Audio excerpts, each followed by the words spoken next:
everyone. My name is Dr. Hal Bradley.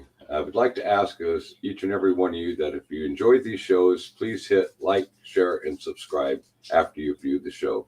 Thank you very much. Well, hello, world. Welcome to another episode of the Crisis Victory Show. My name is Dr. Hal Bradley. I'm executive producer and host, and my co-host, Pete Turner, is probably in the background somewhere. There you are, Pete. Wave and say hi to everybody. Hey, everybody. Yeah.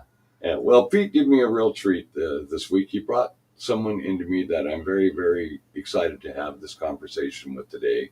Her name is Susie Carter. She's a filmmaker and caregiver advocate, and she carries an extremely important message that just before the show started, Susie and I were discussing not in depth. We're doing that for all of you. But Susie, thank you so much for coming on the show today, and God bless you for what you're doing. Back at you, Hal, and thank you for having me. I'm what a lovely surprise. Thank you, Pete. Yeah. Pete. Yeah. We both owe him for this one, don't we? Yeah. So, well, folks, I'm going to be turning this over to Susie. She's got a very important message for all of you. As you know, this is the Crisis Victory Show, and what we like to do on this show is to show people that have been survived through crisis events in their life and become victorious and ultimately turn those passions into something that benefits humanity. Susie has a story about working in the caregiving industry as a result of her mother going through a period of time in her life within those programs. Am I correct, Susie? Yeah. I was a caregiver for my mom, and like most people don't have a clue about what long-term care looks like, smells like, acts like, what it is. We go through our life going la la la la la, and we don't want to look at it, and rightly so. It's not, what we don't want to talk about that when we're going out, doing our careers and our family life and everything, and but there come a time where either you're going to need caregiving or you are going to be a caregiver. That's just it. That's just plain fact.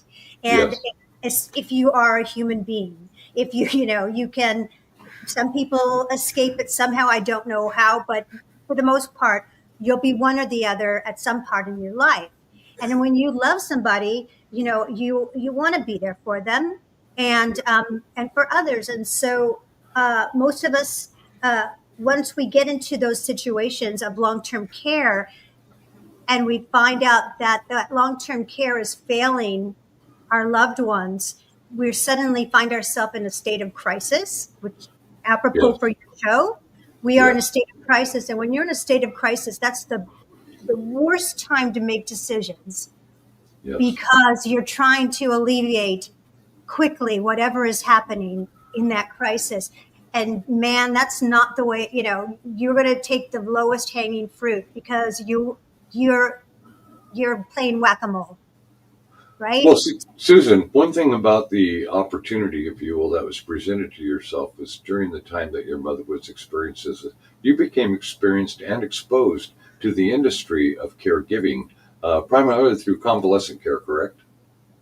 Well, this is people. My mother had Alzheimer's for 16 years. Sometimes it's short. Sometimes it can be a very long disease. My mother died from that. I'm well aware of. You understand. It can be a very long goodbye, and there's a lot of ableism and an ageism that accompany these kinds of diseases, and there's a lot of stigma and misunderstanding, not just solely in the public, but in the healthcare system. Yes. And they tend to be marginalized and disregarded. And because of the state of our long-term care industry, which is what it is, it's an industry, and it's become, and there have been very canny folk who have learned to game that system for decades. And and there's plenty of money in this system, which is primarily paid for through federal and state funding, and that's our Medicare and our Medicaid, and all of that comes back to you as the citizen paying your taxes every year. So that money is your money that you have put into the system to take care of you when you're in that stage of life and need that care. So someone like my mother, like your mom, who has Alzheimer's, and if it's long enough, doesn't matter how much money you have, unless you're in the very 1%, you're going to run out of money and you're going to end up on Medicaid. Yeah. And What about the different levels or stages of treatment that you've seen in the facilities that you've been exposed to? You notice some of them are like so low branch. They're just horrible. They're understaffed. The staff that works in those type of environments don't have that love and compassion. They have right. more or less a burnout syndrome. That's correct, because the Yeah, business model is based on understaffing. Understaffing keeps their overhead low and their and profits high. profits high, and it is not dissimilar to the way criminal enterprise. Like, you might understand how this works, but there are, because these are corporate entities, they are shielded. There's no transparency. We can't get to who the real operators are, who are making the decisions. They are very well shielded, and Absolutely. they run it just like criminal enterprise. They have all these what's called related parties. So they might own, like, 50 nursing homes, but then they also own the management company, and they also own the vendors, and the pharmaceutical company, and they have stakes in all these other what they're called related parties. Then what they do is raise the prices on themselves, and then when they go back, and when you get a mandate, say, or a regulation that says, no, you have to have minimum staffing, this is a regulation. Public, we can't afford it. We're in the red. Our nursing homes are in the red. Well, they're in the Yeah. red because they're sucking them dry. Yeah, the beauty of shell corporations. That's It's right. it's it's an invisible financial industry. It's worse than a Ponzi scheme. It's It's worse. absolutely it's So horrifying. in essence, what they're doing is, and this sounds like a horrible term. This is the only accurate term, is that they're warehousing our loved Yeah. ones. They're warehousing them. So they're doing either the minimum or none to take care of them, but yet still bill for it.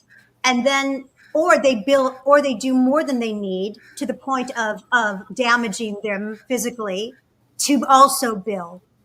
Yes. So, so, uh, and should I explain that? In other words, my mother had what's called a pressure wound. It's a bed sore. When they Yes. told me that when she was admitted into the hospital 6 months before she died, the hospital said, we want you to know your mother was admitted into this hospital and she came in with a stage 4 pressure wound. Well, I hadn't a clue what that meant. When someone said bed sore, you think, ow, a little sore from lying too long on one side. No, this is the most heinous injury you can get, and it is the tip of the iceberg for everything else, because these are massive wounds that, if left uncared for, can go right down to the bone. And I have my CNA certification, and when I was working in hospice ministry in the federal prison system as a federal prisoner myself, I totally get it. If you're rotating that body, giving them sitz baths, doing the massage techniques that we're trained to do with people that are in final stage of life, those sores don't exist. They don't come. That's from absolute inhumane treatment. That's the bottom line. That's neglect, folks. And by the way, the Centers for Medicare and Medicaid, CMS, that is one of their regulations. It is a never event. That's Yes. what it is written in their regulations. It is a never event. And yet, when you talk to the administration in most of these facilities, they'll say, no, we can't avoid them. This happens when someone is, bedridden. This is what happens. You're having stress as a caregiver. And in the meantime, when my mother had this pressure sore, when she ended up having sepsis and a UTI and Yes. 10% kidney, function, and all these things, because they just were letting her die before her time. And Yeah. my mother wasn't ready to die. And I knew that, because I knew my mom like I know myself. Like, when Yes. she's ready to go, she's going to look at me and go, Susie, I'm done. She was not done. They were torturing her. They were Boy, torturing her. this is such a reflection of what my mother went through. I found out almost too late that in the last months of my mother's life, she was put into a mental care facility. And I can remember the moment I found out, I immediately rushed up to Mount Vernon, which is close by where I live, and was banging on the door. She heard my voice and she was screaming hysterically. And I signed off, had her released to me, and drove her down to Portland the following morning to my sister, who put her into hospice care. And we lost her 2 weeks later. But fortunately, the last 2 weeks of her life, she didn't even really recognize us at that point. Her uh, illness was so advanced. But we do know that there was a calmness. And get this, Susie, at that time I was senior pastor of my own church. And I'm in there in the pulpit arena getting ready to give my Sunday service. The call comes in. My sister puts me on the phone and says, "Do Mom's last rites. She's leaving us right now." And so she put the phone to my mother's ear, and I calmly thanked her for being a good mother, not to worry about all of us. Her children are going to be fine in life. And as I started reciting the last rite services to her, my sister got back on the phone and said, "Mom just went." Well, not 15 minutes after that, I was up in the pulpit preaching the gospel to my entire church community. I mean, 15 minutes after the death of my mother. And it's one of the best services I ever conducted. And I let the Holy Spirit take over completely. Everything I had studied for that sermon the few days before, threw it to the side, and I just let the Spirit of God and His love come out and come forth. And it was beautiful. I took sadness and sorrow and turned it into something beneficial and wonderful. And you know what? Your mother passed from it. My mother passed from it. But we both know that they were loved, and they did too, right up to that final instant. And Oh, okay. yeah, I've been doing hospice for 26 years. And the one thing that I do is the last sense to go is the hearing sense. I know that without a doubt. And Yes. yeah, and Yeah. you can be sitting there holding their hand and stroking their shoulder, holding them close to Yeah. yourself, and you'll feel that impulse in your hand from them right as they take that final breath. And it's a beautiful thing to me. It's beautiful. It's a beautiful thing. What you do as who who has worked as a hospice. I don't know what you would call it. What do you call it? You're cutting out. I can't hear you, honey. You can't hear me? Yeah, you're I, touching your mic or something's touching your mic. Oh, is okay, it? I can hear Yeah, you it's now. like, Perfect. yeah, Okay. yeah. Yeah, All right. yeah. Sorry about that.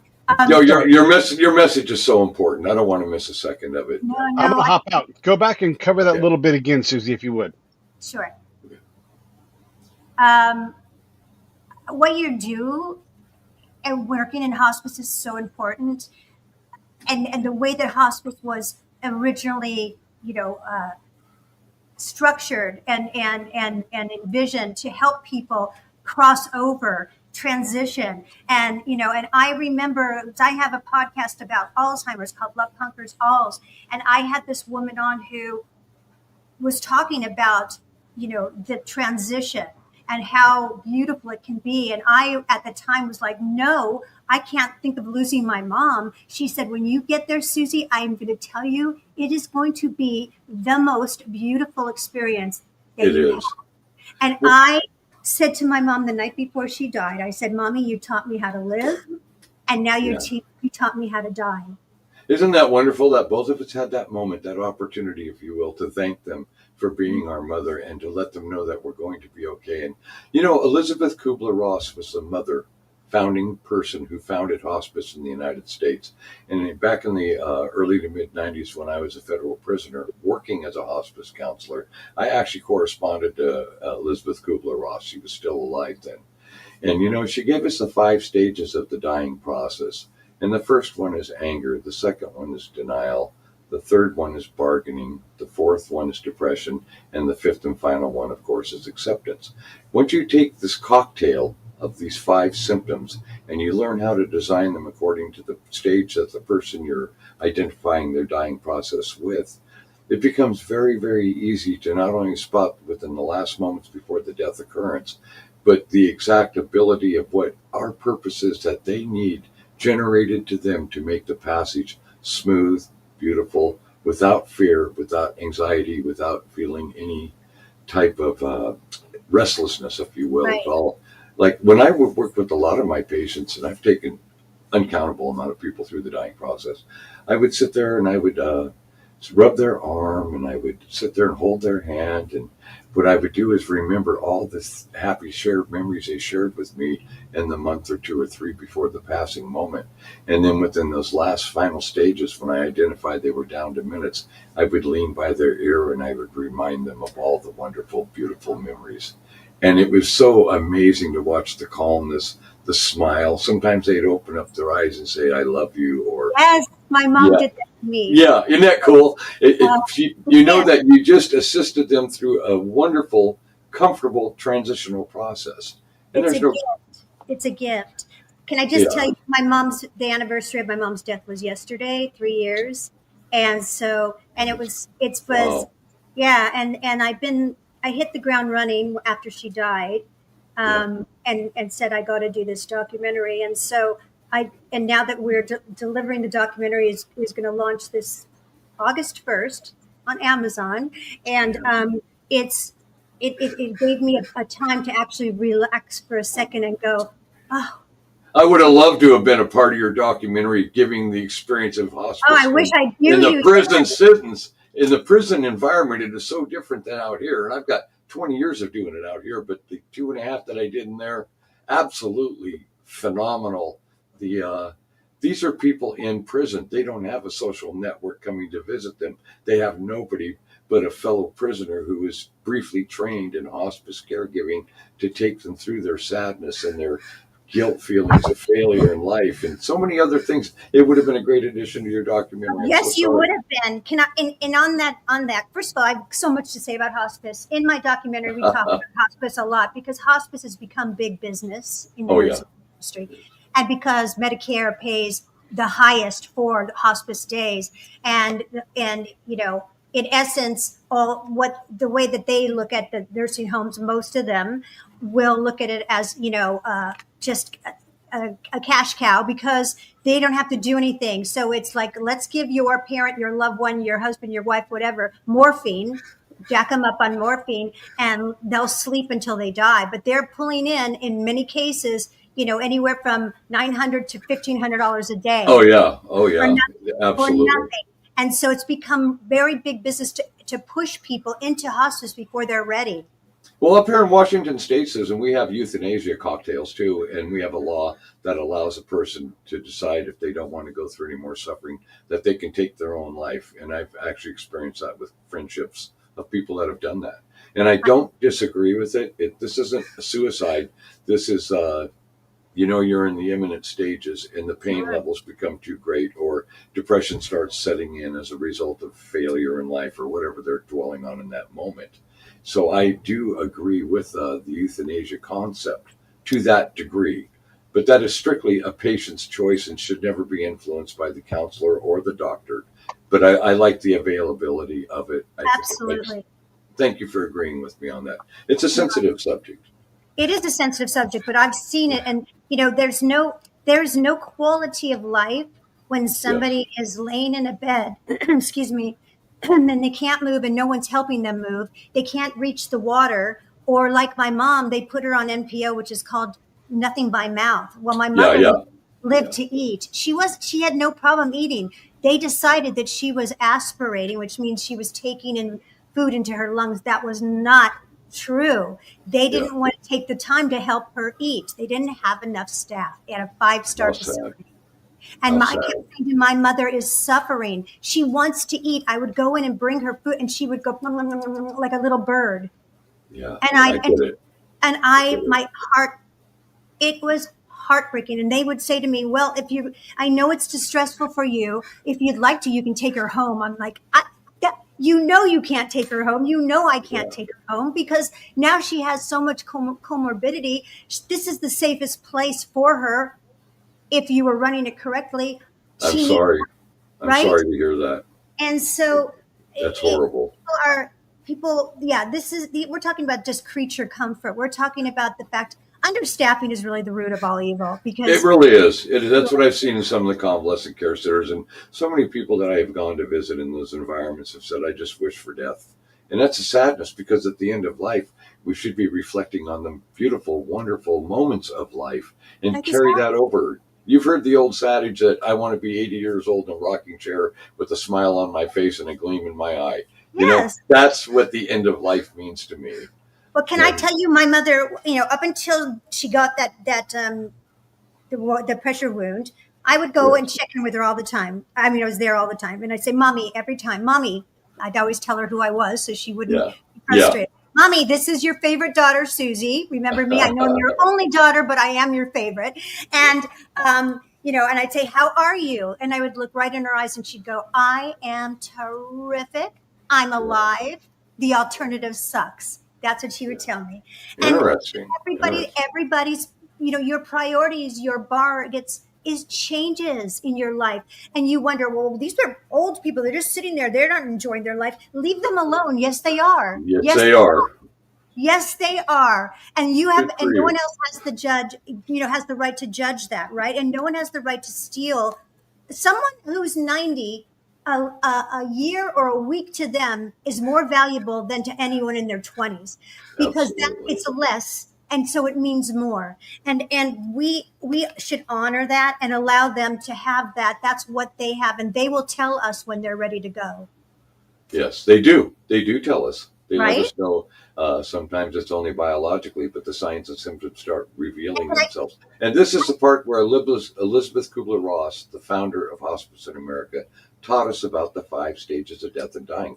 This gives us a preamble to their approach to the final moment and what we can do once we're trained in that industry to alleviate any of the anxiety or stress or depressive concerns, that people will start reflecting back. Maybe they haven't closed every door that they needed to close before the passing process. In your mother's case, in my mother's case, we were actively involved in those final days of death, and they had that closure of it.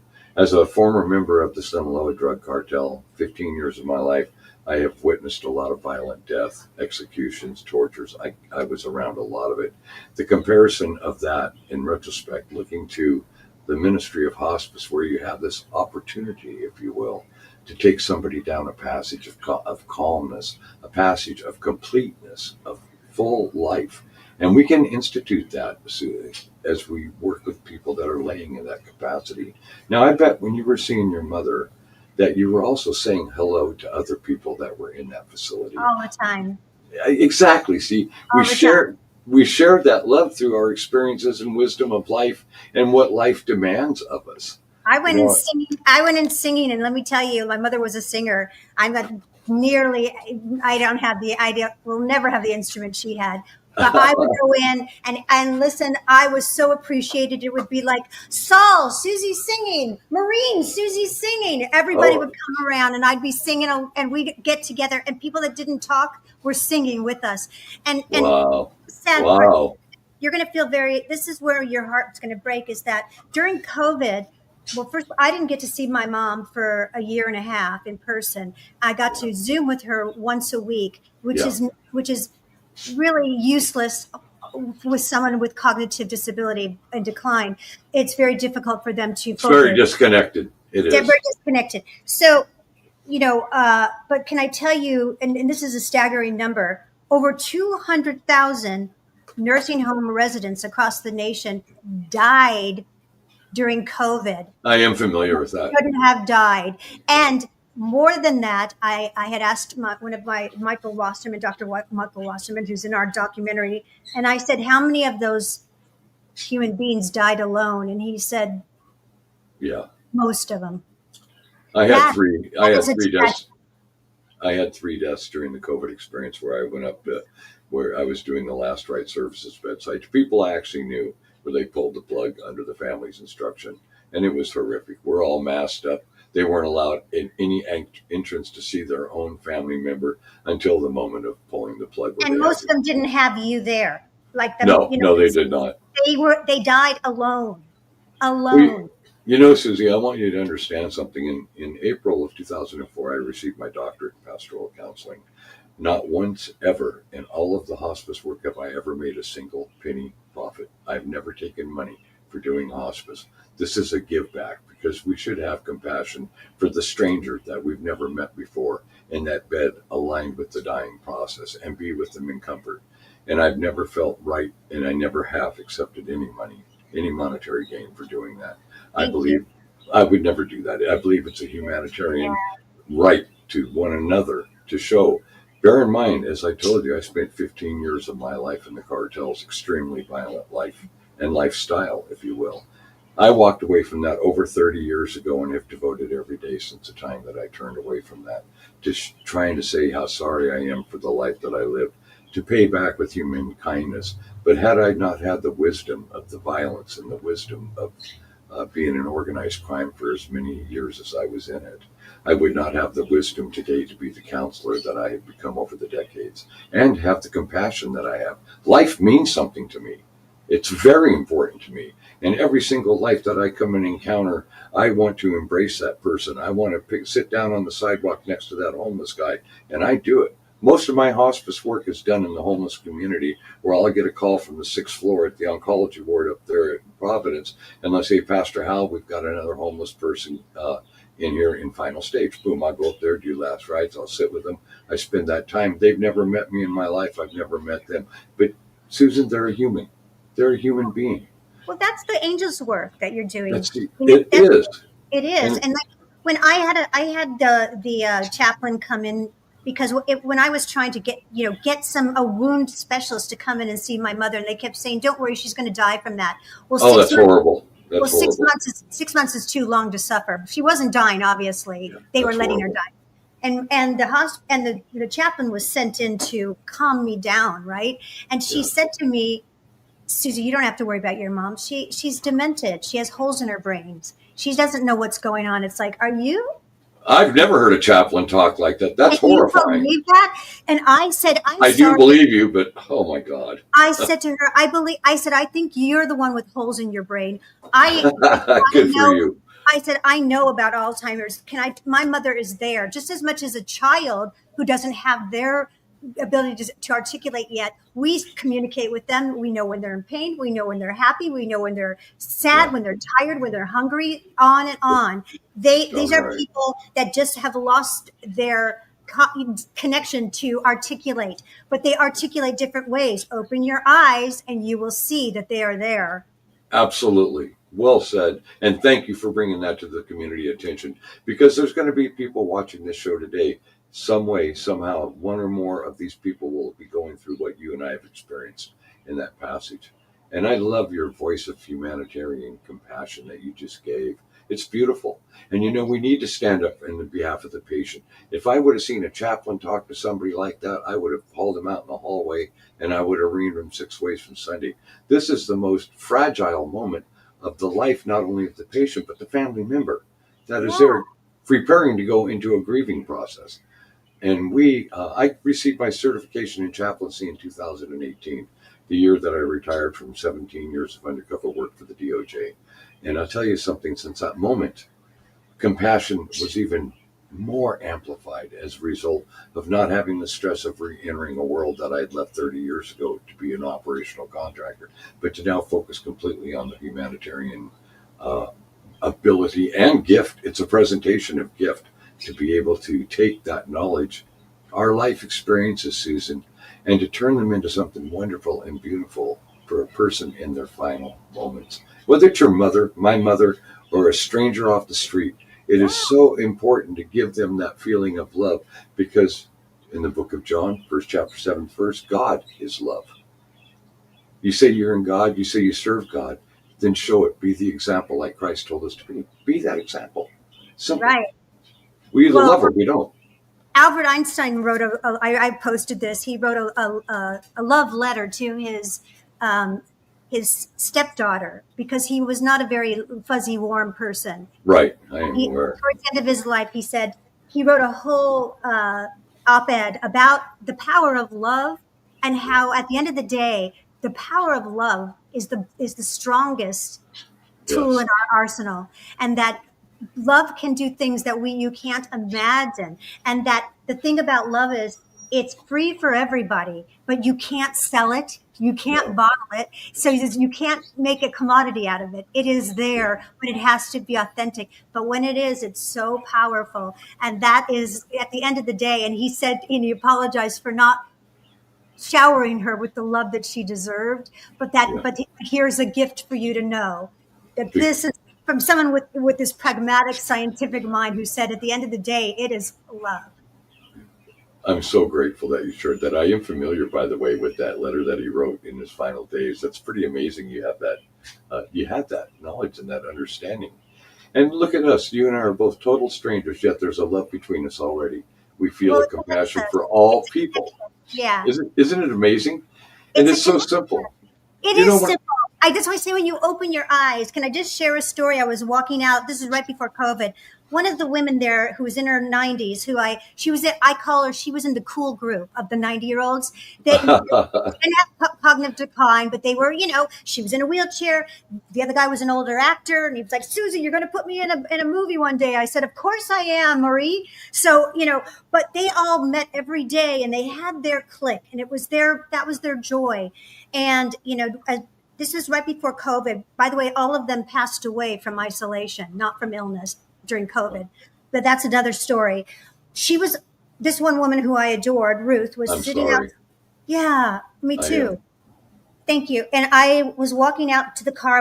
Had left my mom, and it was dinner time, and she was out in the courtyard by herself. There was no one there. She's in her wheelchair, and I walked past her. I said, Ruth, what are you doing out here by yourself? One of the nurses was walking by and said, oh, she's having a little anxiety. I thought a fresh air would be good. And what? She's all by herself. So she was having an anxiety attack. No And kidding.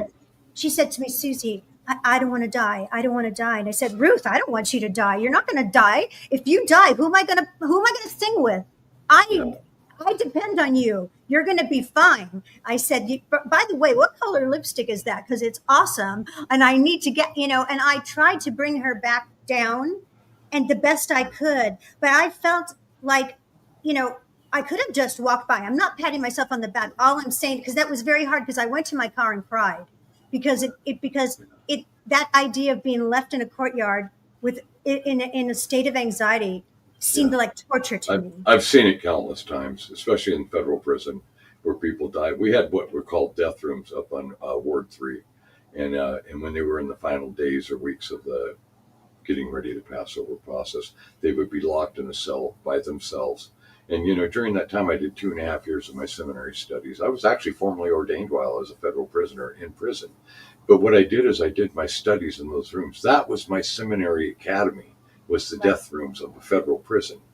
And I tell Wow. you, I would be at least in their presence so they could feel a presence of somebody so they Yes. didn't have to die alone. And I love you for saying that and bringing that to the attention, because all of you out there who may know somebody in convalescent care right now, somebody in hospice care in a convalescent center, you listen to this young lady. Listen to what she's trying to tell you, because you wept. You went to your car and wept after you walked by that lady and you heard that anxiety in her voice and the knowing, I don't want to die, but especially I don't want to pass alone. Yeah, Thank you for sharing that. Thank you. of That's course, of course. And so important. can I tell you, as a little girl, I was 3 years old. I'll tell you this, and I remember having like probably my first anxiety attack because I was trying to fall asleep and I was thinking about what happens when you die, and I started to think about, what your parents would tell you. Well, you go to heaven, and then there's just angels, and there's this, all the platitudes that you tell a young child. Yes. Although I was very contemplative always my whole life. So I was thinking, well, what do you wear? Do you eat? Who's there? What do we do every day? I don't understand what goes on in heaven, right? Wow. I had this like, whoa, and I like jumped out of bed like with my heart beating and ran into the living room. And my father, who was like, macho man, just like, a pillar of strength. And he said, what are you doing up? And I said, I'm afraid, what happens when you die, Dad? And he goes, you have 97 more years. Go back to bed. Well, that didn't really help me because I learned to push it away, push it away, Yeah. push it away. And it's been my biggest fear my whole life because I don't know what it is. I don't. And so Well, I embracing it with my mother has been the biggest gift for me. And so I have a question for you. yes. Are I'm ready. you to die? I am so glad you brought that up. Can I share something with you? We'll share with the audience. The night of June 6th, June 7th, at approximately midnight of 2020, a contract killer was sent out of Mexico to take my life. I got woken up around midnight, a knock at the door, and I was coming out of a dead sleep. So I wasn't on my security mode, if you will, in my mind. So I open up the door and I'm looking through my security gate, and I see a guy wearing a tow truck driver's shirt and a hat that had the company name on it. And he was a Caucasian. He's a contract killer from Mexico, but a Caucasian. And so I let my guard in. He says, "Do you own that Corvette Stingray out back, the yellow one?" And I said, "I do." And he says, "Well, I'm a tow truck driver. I backed into your car by accident. Would you mind coming down and taking a look at the damage so we can fill out the paperwork?" I'm out of a dead sleep, not thinking at all. I walked down the stairs. And as soon as I bent down on my knee to look at the damage on the car, I knew it was a hit. He immediately started doing knife stabbings into me, stabbing into my head, holding it forward to try and stab me at the base of the neck, which instantly immobilizes the body. But I've had training from my military years. I've been in the cartels. I understand all of it. And instinctively went into trying to defend myself. But he already had me on the knee. He had the 65-year-old man at that time down. And as he was sitting there pummeling my head, the top of my head with this knife and striking me, there was so much blood coming out that I couldn't see, but I started losing consciousness. And in that moment, I knew my death was imminent. I knew I was going to pass. And I want to share something to you, and this is important that you understand this. In that moment, all the former things did pass away. I no longer cared about pain. I no longer cared about anything in and of this world. I was ready to receive Christ in that instant. And I felt this agape love come around me. Now I'm being murdered. I'm being executed. And all I could feel was a sense of release and love. There was no fear. There was no suffering. None of it mattered because it became insignificant. And I think the reason I share this with you is because I think that a lot of people, when they identify in the moments before the death passage, there is a calmness, a sincerity of understanding that we are going to something that continues on. Life does not end when the physical life is taken from us. And I remember coming out of it, the contract killer believed he finished me, dropped my body, and he departed. And I remember it's like a lightning bolt hit me or something. I felt electric energy and it brought me back to life. And I crawled to the back door of my fiveplex and knocked on one of my tenants' doors. And of course, they immediately 911, the police were there, the ambulance. I'm in and out of consciousness. And I'm totally bloodied up from all the knife strikes. And they got me to the hospital. I was in a coma for a day and a half. And let me tell you something. When I came out of the coma, the first thought was forgiving the man that was sent to kill me. All I was a name and address on a piece of paper. I've lived that life. I know what that is. And I understand that maybe they were holding his parents or whatever. There's something that they have lived. So bottom line was instant forgiveness. And the second thing was, oh my God, I don't have any guards around me. I'm unsecured. So I took my phone out of the plastic bag by the head of my bed, called my friend, and within minutes I had a group of people around me. And because I have a doctorate, they couldn't argue my point when I said, well, I'm signing myself out. And they're going, Jesus Christ, you can't even get out of bed. But I got myself back to my home because I have security set up here and I knew I could be protected. Right. It's amazing. But the point, sister, was in that moment of acceptance of death. There is a beauty. There is a calmness.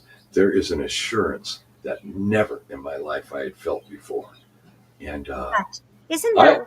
Thank you for sharing that, because I think most of us in the middle of our lives are contemplating that.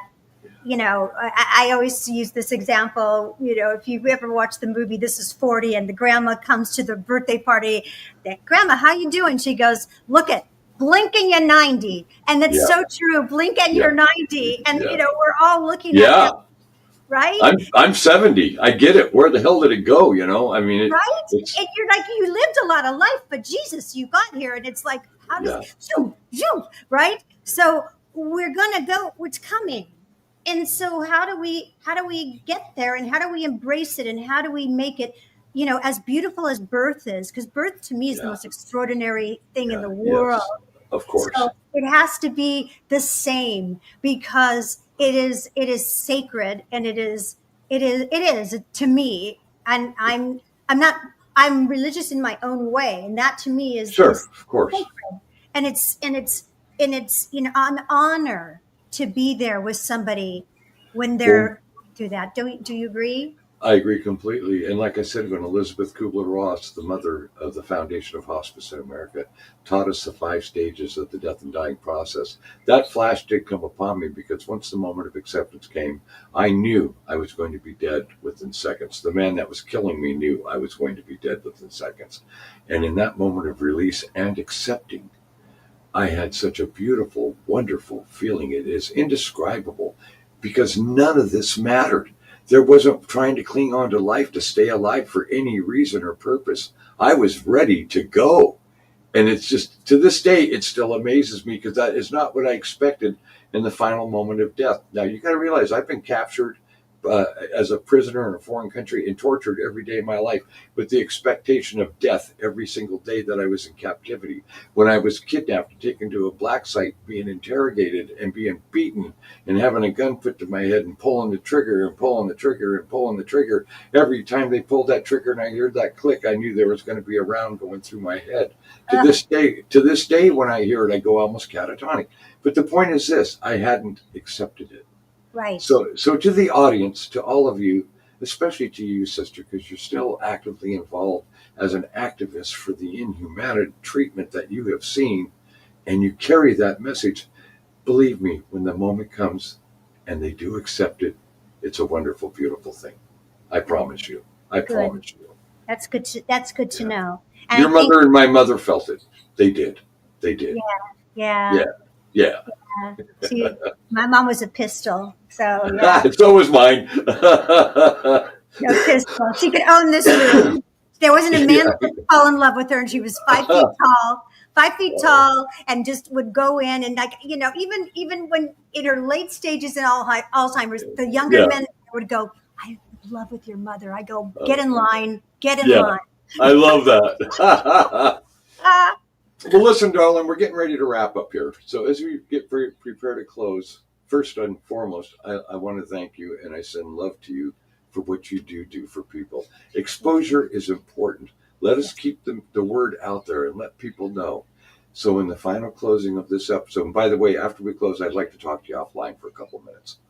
Okay, I want you to give the closing message. What is in your heart that they need to hear from you for this episode?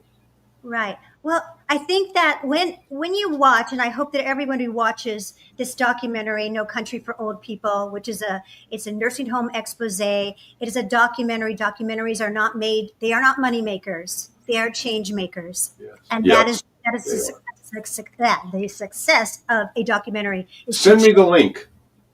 I will. Please. Okay. Thank you. And it'll be on Amazon, and then it'll be on a lot of different platforms. But what I want to say to you is that you're going to see a lot of all the dirty and all the dirty secrets that have been going on for over 5 decades. And I'm very blatant about it. One of my producers is a former federal prosecutor who prosecuted. Oh, wonderful. Purdue Pharma. He was portrayed in the miniseries Dope Sick on Hulu. He was the lead prosecutor, and he federally prosecuted nursing homes for over 2 decades, and he never saw any change. Didn't matter how many cases he won, there was no change. And that's because there's a lobby in place that is keeping it status quo with a lot of money. And, and they've embedded themselves in our legislature. So advocacy in the traditional sense doesn't work. And that's why, because money talks. But that said, I don't want to leave people feeling hopeless. We're not hopeless. We as a public, as a collective, as constituents, that is our currency. We are powerful that way. There's been many causes that have taken years to change, but they change with a collective conscious and with a collective movement. And we've started a movement, national movement called ROAR, which is so that you don't watch this movie and go, "Oh my God," and feel like you have no power. You do have power. ROAR stands for Respect, Oversight, Advocacy, and Reform for long-term care.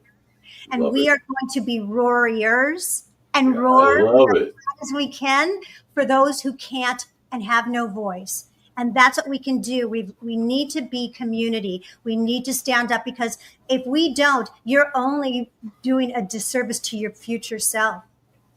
What a powerful closing. Beautiful. Susie, I want to thank you for sharing that. I want to thank you for your ongoing quest to bring awareness to this problem that we have both experienced through people we have loved and others. But this was an amazing interview today, and somebody will benefit from your conversation. So thank you. God bless you. Keep in touch with me, and we'll talk after we get off air here. Definitely. Thank you. Yeah. Okay, folks. Well, that wraps up another episode today, and I'd like to take this moment to thank each and every one of you for taking your time to catch our show. Now, if you like these shows, I would ask that you would please hit like, share, and subscribe. It's so important to us that we get these messages out, and we understand that these are graphic, almost toxic interviews. But this is the kind of impact that we feel is needed in order to make sure that people understand the significance of the problems that we are confronted within our own country and around the globe. So I'm going to say at this time that I love you all. God bless you all. Hasta luego, y vaya con Dios, and go Victors.